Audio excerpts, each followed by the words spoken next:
Anda menyaksikan Breaking News TV One bersama saya Hijul Akbar. Pemirsa, Badan Narkotika Nasional saat ini sedang melakukan penggeledahan di 10 provinsi, di 10 tempat yang berbeda terkait dengan temuan kasus narkotika. Pemirsa, kami akan sajikan pada Anda. Di sini saat ini ada 10, maksud kami ada 4 lokasi berbeda yang saat ini kami tunjukkan pada Anda, di mana rekan kami saat ini ada di Farah Manila yang berada di Jawa Timur. Kami akan ajak Anda untuk bergabung langsung bersama dengan Farah Manila. Selamat pagi, Farah.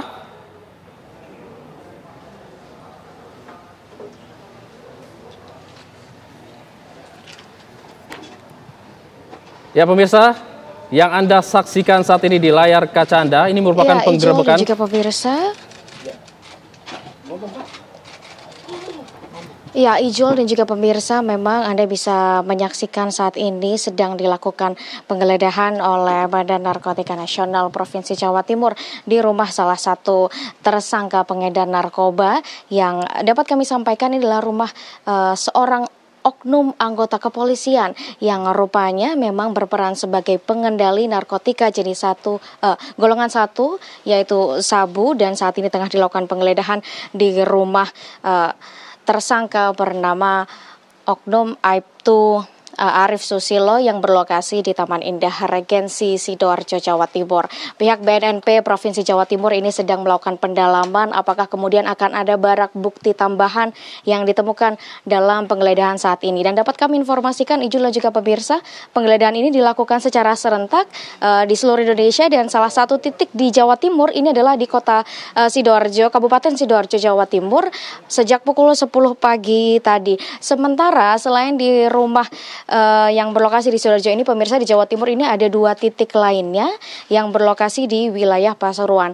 Petugas BNNP masih terus berusaha untuk mencari informasi dan juga melakukan pendalaman apakah kemudian akan ada barang bukti tambahan yang ditemukan.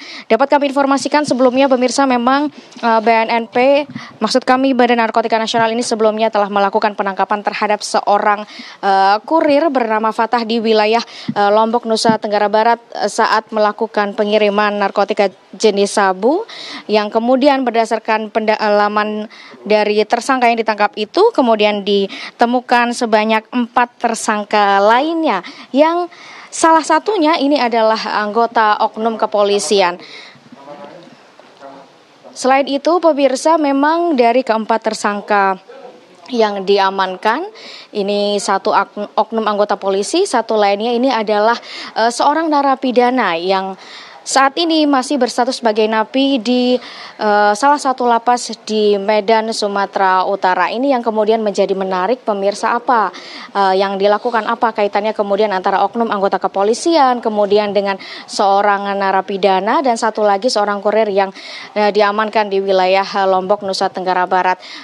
Pada saat penangkapan, pemirsa, ini memang petugas berhasil mengamankan sebanyak 2 kg narkotika jenis sabu, dan setelah dilakukan pendalaman dan juga interogasi, memang jumlah sabu yang berhasil diedarkan oleh oknum anggota polisi ini sebanyak lebih dari 25 kilo dan sudah melakukan kegiatan pengendalian narkotika jenis sabu ini sejak beberapa tahun sebelumnya.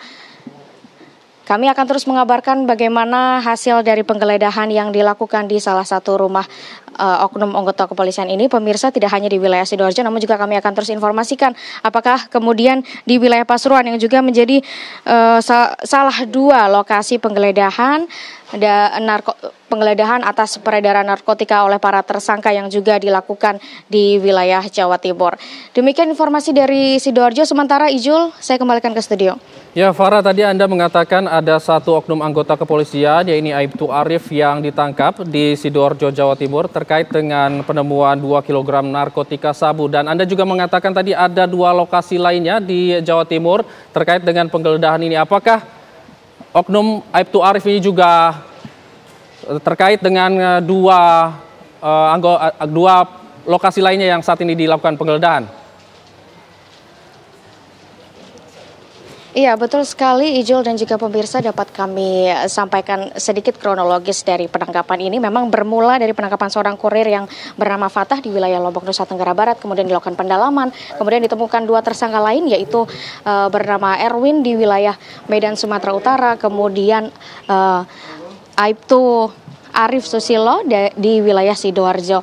Dan yang menjadi menarik ini memang rupanya antara Aibtu Arif, kemudian Fatah dan juga Erwin ini sebenarnya memiliki hubungan tersendiri. Mengapa? Karena sebelumnya ini Aibtu Arif ini adalah ditugaskan di Ditres Narkoba di wilayah Lombok, Nusa Tenggara Barat. Kemudian kedua tersangka yang bernama Fatah dan juga Erwin ini merupakan mantan tersangka yang ia tangkap sebelumnya, yang kemudian Aibtu Arif ini ditugaskan di wilayah Polres Pelabuhan Tanjung Perak, yang pada akhirnya hubungan antara Arif, kemudian Fatah dan juga Erwin ini rupanya terus berlanjut sampai saat ini. Dan ini yang juga menjadi pertanyaan pemirsa, bagaimana bisa seorang oknum anggota kepolisian kemudian dia bisa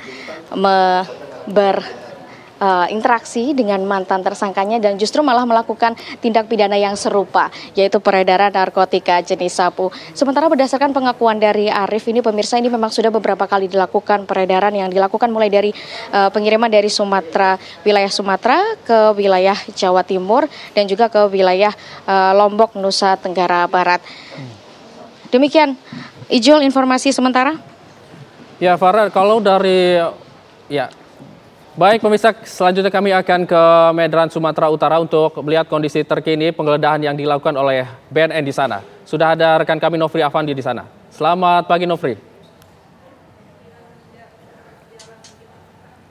Ya, selamat pagi Hijul dan juga pemirsa. Dari Provinsi Sumatera Utara Tengah dilakukan penggeledahan salah satu rumah yang berada di Dusun 3 Gang Subur, Kampung Lalang, Kecamatan Sunggal, Kabupaten Deli Serdang, di mana ini merupakan pengembangan untuk pengungkapan kasus narkotika jenis ganja jaringan Gayo Luwes, Medan. Saat ini tim penyidik dari BNN Provinsi Sumatera Utara sudah memasuki rumah yang diduga sebagai pelaku.